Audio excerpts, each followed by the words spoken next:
And again, I agree that there are no one size fits all. I think that everyone and their different, it's about different timing for different companies.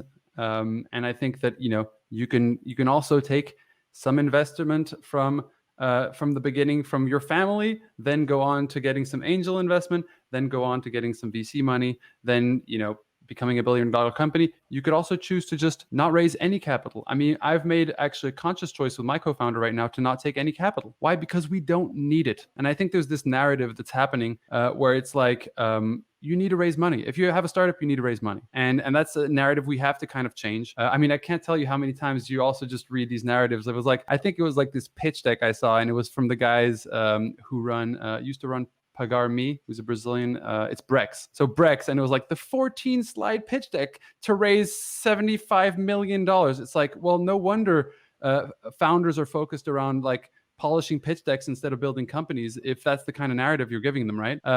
So it's a joint effort, right? How much do you think it's the responsibility of investors themselves to kind of communicate that message?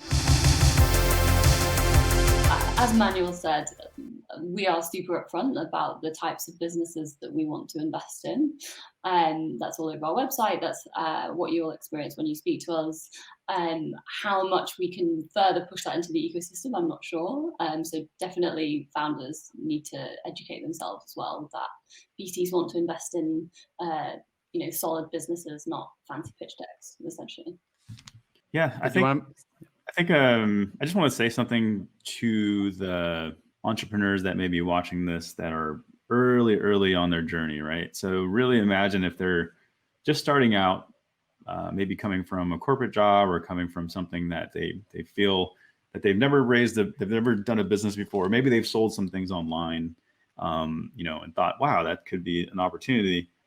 I think, one thing is you cannot romanticize capital, but I think it's also very important, especially my own experience and my own journey, that if you are going to start a business, and I think COVID is a really great example, there's no, it would be wrong to say, wow, my business is going to last forever in this one state. It'd be wrong to say that if I opened up a pizza shop tomorrow down the street, this is going to be a long time family business, is going to be since 1980. I think that perception is actually kind of, I don't want to say wrong, but it's kind of an interesting perception to have about business, because businesses can be seasonal. There's things that can go wrong. There's things that can go right.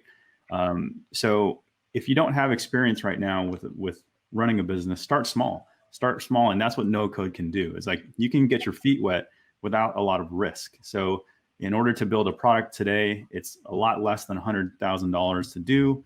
And if that number scares you, if that number right there, $100,000 scares you to build a product, try $10,000, try $1,000, see if you can sell something for $1,000. And so scale it to where you're comfortable in taking the risk, and then see where that kind of grows, what that grows into.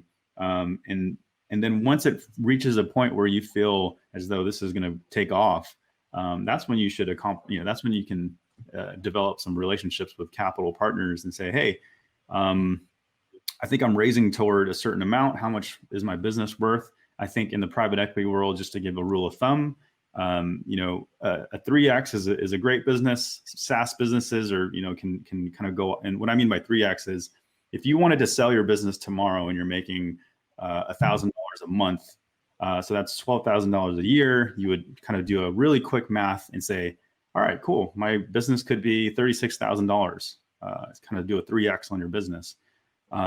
That's what somebody would be willing to buy it for. And you can sell it on platforms like MicroAcquire. I'll do a name drop there.